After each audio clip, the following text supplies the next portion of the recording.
The wrestling, here we go. Got some stuff to talk about. Probably gonna like it. Maybe you won't. Who knows? But hey, we're talking about it anyway because some things came through the wire today, the past few days, and I want to talk about it. Plus, I got a chance to rewatch WrestleMania. I'm gonna take a little more takeaway on that one. It's things that I noticed and really liked. So, hey, TA Wrestling. I'm Andrew. Let's get going.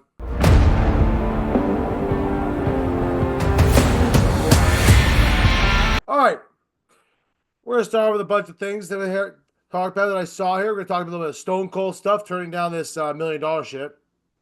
We're gonna talk about the possibility of maybe somebody or maybe not joining this group that on the new Heyman Danish Alliance. We're also gonna talk a bit about, is Giulia and ROXANNE actually moved up to the main roster? Adam Copeland, possible retirement.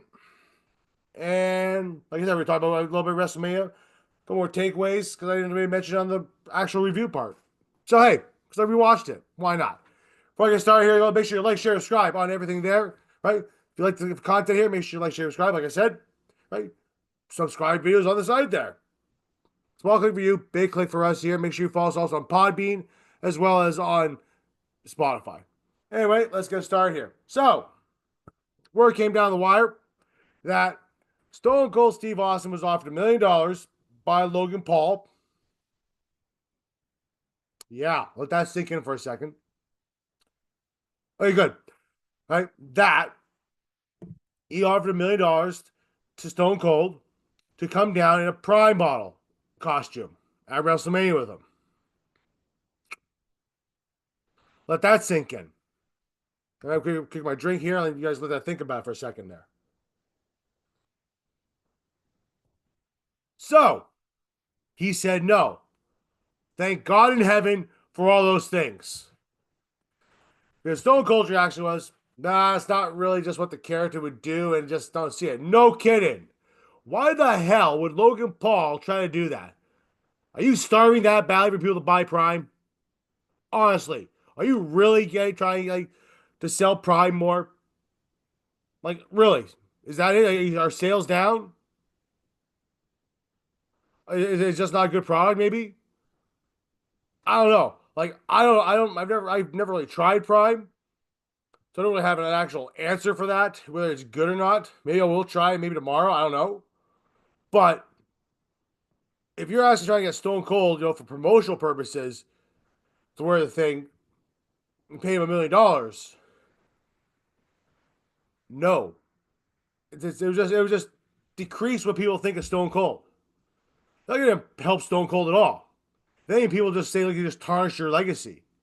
He did the right thing by not saying yes to this completely asinine thing.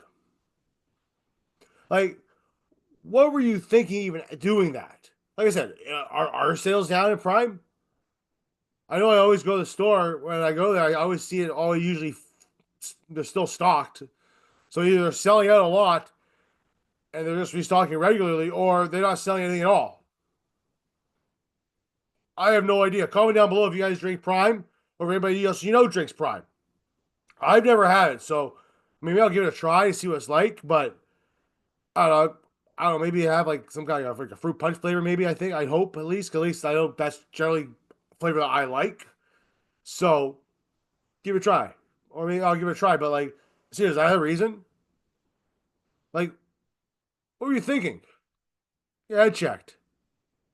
Seriously. I got nothing against Logan Paul as far as wrestling goes. I think he's a very talented wrestler. I think he's up there as one of the best ones out there right now, right? And he's very very brand new to it. But like still, like through a non wrestling standpoint, are you insane? I just don't get it. Why would you do that? I'm glad Stone Cold said no. I really am. I know a lot of people would be like, why? Stone Cold doesn't want to be booed at all, like ever. So anyway, moving on. We have Braun Breaker, Seth Rollins, and Paul Heyman. This, as I like to call, the new Dangerous Alliance, or some people call it Evolution 2.0. I like Dangerous Alliance better. It just sounds better that way. of rumors out there saying, oh, they're gonna get a fourth member. Who should the fourth member be? Oh, maybe it'll be a woman. Maybe it'll be Becky Lynch because she's turned heel recently. As of right now, there is actually no plans to have Braun Breaker and Seth Rollins be joined by anybody else. And to be honest, with you, probably a better thing not to have it anyway. Because, like, let's be honest, I don't think you really need to have those guys with anybody else right now. I can see it down the line for sure, but right now, I don't think we even need anybody there. I just don't see it. Right? If we do have to pick somebody, I'd say if anything, maybe a returning Bronson Reed, maybe, right? Or maybe be someone who you call up to the main roster from NXT, maybe, or maybe returning Dragunov. But other than that, right now, as of right now, there's nobody who's scheduled to really come in and be a fourth member or third member, whatever you want to call it. Right? Time will tell to see what they will do right now. But right now, obviously, you have the strength and all the speed with Braun Breaker. You have the expertise. You have the experience with Seth Rollins there. Right? Like, if you look at the Dangerous Alliance, right? In the beginning, it was like really Rick Rude and someone else. Eventually, they will expand, probably.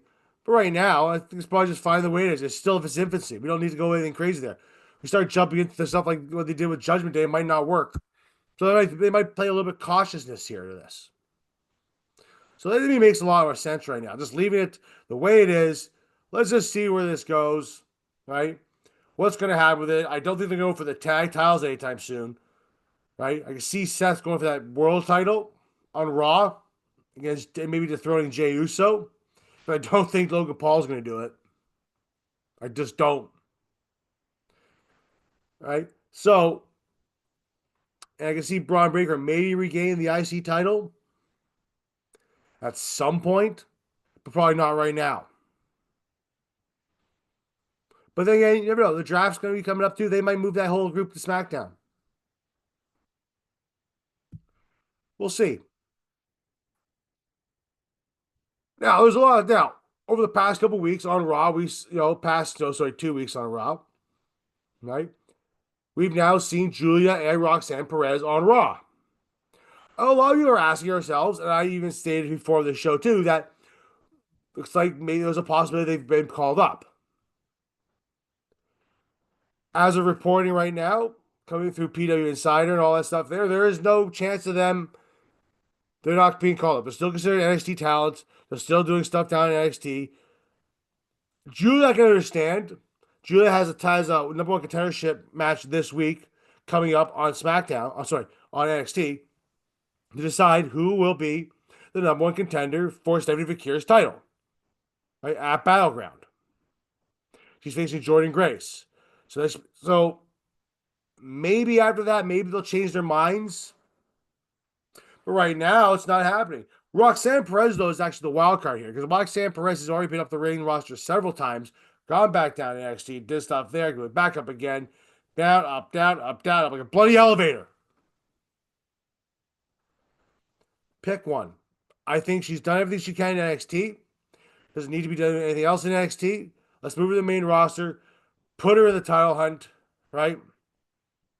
Or if you want to start off against the, maybe put her against Becky Lynch. If Becky Lynch wins the IC title, right, at Backlash, put her against Becky Lynch. Give her the IC title because Becky doesn't need the IC title. If you want to put her, go give it to her, just have a notch on her belt, then fine. But Roxanne Perez, to me, the most logical choice to dethrone either Lana Vachira or Becky Lynch for an IC title, have her do a run with it, and then eventually move her towards the world title. I think that makes the most sense right now. I think, probably the big possibility of that. Right? But we'll see. Right? Giulia, though, I think far as I know, is staying put. Like I said, she's staying put right now. But that can change. You never know with WWE right now. They could change their mind in a blink of a heartbeat. Next thing you know, Giulia loses to Jordynne Grace. And next thing you know, she's up on the main roster and she's challenging Io. I mean, I'm not gonna say I don't want that because I would like to see that Io Sky versus Julia for the world title. You know, I think that would be probably one of the best possibilities you could possibly do. But Roxanne, in my opinion, though, should be on the main roster at this point, fully, completely. No longer NXT. She's done what she's gonna have. Unless you're gonna plan on doing a Cora Jade match with against her again, but this time loser leaves NXT. Maybe they'll do that. Right? And maybe that's the way that you send her off. But in my opinion, I think Roxanne Perez should be, like I said, should be on that main roster. Should be challenging Lyra Valkyria. Maybe not Becky Lynch, but challenging Lyra Valkyria, taking the IC title, and then going on a run with the IC title, and then eventually moving to the world title. That's what I think they should be doing right now. Right? Becky's great to be Becky coming back. If you're gonna put the title on Becky, then fine. But like I said on Monday, right? Have her hold it for a while to have someone beat her. Right? Elevate her.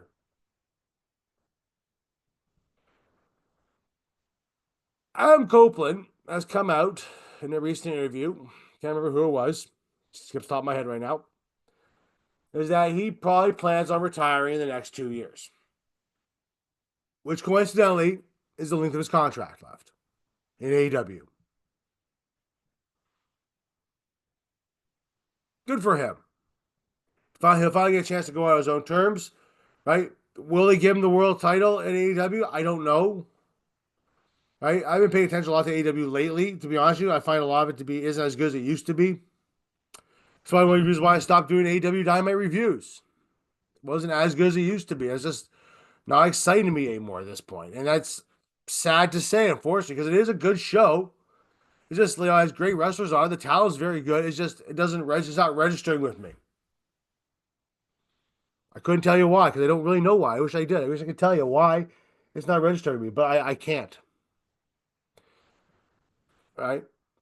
But if Adam Copeland, if they start to push Adam Copeland more, right? And I know he's going to push to make the talent do and learn the talent and all that stuff. If you want to put the title up, I suggest you do it. Give him a little bit of a run. Kind of similar to Daniel Bryan or Bryan Danielson. Keep on calling him Daniel Bryan. Damn it. Damn.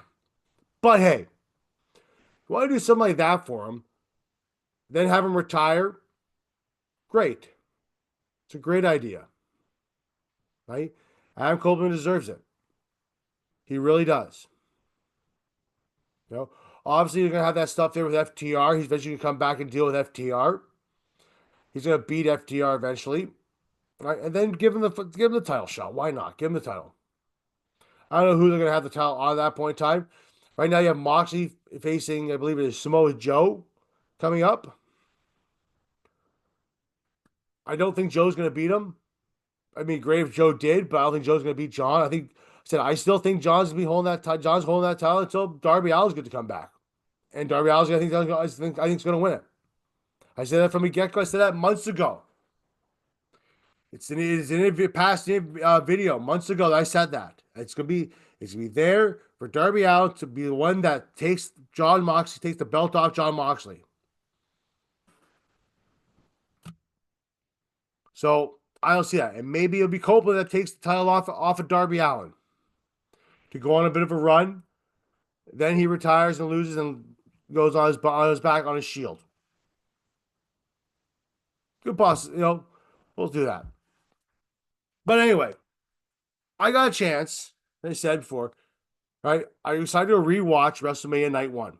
Why? Because I thought it'd be a good idea. Because because you watch it the first night there, and you're like, oh, okay. Right? A lot of fun, excitement, and all that stuff, but you kind of miss a few things. You're not really paying attention that much, right? Sometimes some people are, right? They'll watch the show, but they'll have like a microscope under the whole thing, like analyzing everything, like some kind of like mathematical formation to come up with, or some kind of thing like to try to cure cancer or something, right? I just wanted to rewatch again because, like, you know what? I like watching wrestling. I wanted to watch it again. Why not? And there's some things I picked up on that I didn't pick up, and I said in a review. So I'm gonna go through it for the most part. Nothing crazy, nothing insane, but just some things I noticed, particularly with the main event. You know, and the CM Punk. I didn't really go into depth about it before, but the CM Punk, but stuff was awesome, and I'm gonna get into that really shortly. But they WWE is very good at doing promotional packages right before the actual event happens, and they did one for right before that main to match. And they show the highlights and they use the song "Sail into the Black" by metal band Machine Head. Now, I like these guys for a long time. I kind of fell off because I just kind of lost track of where they were through amongst a lot of things going on in my life, and so sometimes you just miss out on stuff. So you lose a few number of albums sometimes. That will happen, right? Like they're not one of my favorite all time bands. They're definitely, but they are a band I enjoy listening to, right? So I got a chance to so I went back and they listened. They said "Sail in the Black." Right? It starts off with the black and they're talking, and then it goes "Sail in the Black," Machine Head, and it starts from the promo stuff. Kind of missed it the first time. I didn't realize that I missed it. And Machine Head, I go, is that the band? Really? Is that the band? And I listen, I go, oh, it is. And I didn't realize the song "Sail in the Black" because, like I said, I've been kind of lost with Machine Head for a while. I just really, you know, my like for Machine Head really started taking off again, right? And it's just a really good song. It's complete different of what they, at least when I was really listening to them, different from what they were before, right?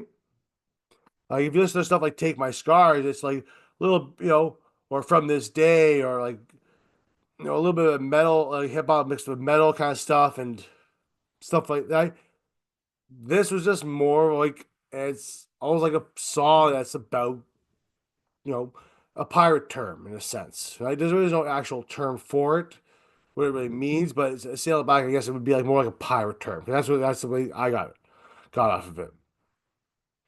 So and they did a promo on it, and it fits very well. WWE is very good at just putting these awesome songs into intermission promos. Like, have we seen it before with like using Limp Bizkit's "My Way" for the Stone Cold and versus The Rock promos back in the day, especially WrestleMania X7. Sorry, right? So like that was one of them really cool. Right, so go check out go check out that song Machine Head's "Sail of the Black." It's really good. It's a longer song by Machine Head, but it's a really good tune. Also, the CM Punk promo before he came out, I thought was really cool, showing old CM Punk alongside new CM Punk, young, immature, growing, older CM Punk, wiser CM Punk, and a lot of people out there say, "Oh, it's CM Punk, like staying on the stuff he did in AEW. Who cares?" The one thing about CM Punk, and he said he's always said even recently too, is like well, he didn't really like the company. He hated the company, but it's also because of who was in charge. A lot of us can feel that way. Sometimes you're talking about a company, you come back to a company after that person's whoever was in charge originally is gone, and it's better. It's not unheard of. It's not like a new thing. It's not something that just happened recently, right? They did a thing with CM Punk. They started playing "This Fire Burns," and I honestly thought because I remember texting Doug, my compadre, who we see once in a while nowadays on this show, right? And I said to him, I go, "Are they going to play This Fire Burns?" His old thing, because that was his old theme music before he broke out into the best of the world gimmick, right? Back when he was, the savior, right?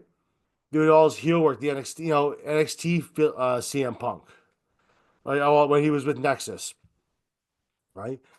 And it just goes a little bit briefly over his career and I like how I just bring back so many memories. So I thought that was really cool too how they did that. Also, when they did Roman Reigns' entrance, they brought down certain figures who are very integral to the bloodline. Okay, so they had obviously the High Chief Pure Idea, right? They had uh, obviously his father and his uncle, right? Alpha and Sika. They had Rikishi in there too. They also had pictures of Yokozuna, who were a very integral part of the bloodline. And if you get a chance to go watch Stephanie's Places, it's on Hulu or Disney, like a Disney Plus bundle, where you get Hulu and stuff like that, and ESPN. They have it on there, right? And it's a really interesting episode because they have the type of they have Tama Tonga there, Tonga Loa there, uh, Jacob Fatu, uh, Solo's there, Sami Zayn's there, Paul Heyman's there, and like the whole bloodline in general's there. And they just talk about their whole family, like how it started with Pierre Maivia, then it went to Alpha and Sika, right? Then it went to and then the Tonga Kid, right? That's where you get the whole Haku and all that stuff, right? And as the whole bloodline how it goes down after that. They talk about Yokozuna. Interesting fact too. Solo Sokola's middle name is Yokozuna, which is interesting as hell. I was like, what? That's pretty cool, right? So they just talk about all this thing. I highly suggest you go watch it. It's a very, very interesting watch. Because they talk about a lot of stuff in their history and what they do, right? So that was how it was really cool. That stuff there was really interesting to me, right? I got to go back and rewatch the WrestleMania there, right? Um, and then you had Charlotte versus Tiffany, right? Tiffany came out like I said like, in the whole Barbie stuff because that was kind of the whole play of her. Didn't really notice that too much there. Didn't really think about it. Very excited at the time. Plus, you're drinking too a little bit. And then you had Charlotte comes out who in Bentley, right? They were wearing matching gear. A lot of people said, "Oh, they're wearing matching gear," and I didn't really pick up on it. But it was almost like it's like a passing of the torch, right? Charlotte Flair dressed one way, dressed the other way, and it's almost like this is like the new Charlotte Flair, right? Because nobody really knows how long Charlotte really has left, right? Well, she really is she gonna be able to start a family one day? Is she gonna want to start a family one day? Is she gonna want to continue to do wrestling all the rest of her life, right? Nobody really knows. Nobody wants to talk about it, right? Because she hasn't really talked about it or mentioned anything about it either. So we'll find out. So I thought that was really cool too, right? Now I did briefly mention too Jacob Fatu, and he came out with the werewolf mask. That werewolf mask is the exact same mask who people who made Bray Wyatt's Uncle Howdy and Fiend mask, right? And that was how cool it was.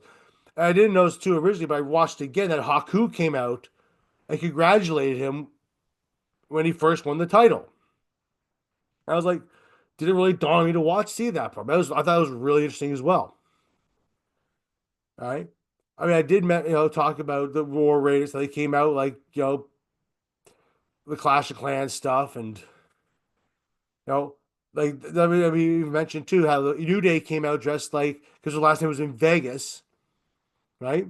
Giant Gonzalez. They kind of like an homage to Giant Gonzalez, some of the stuff that they wore.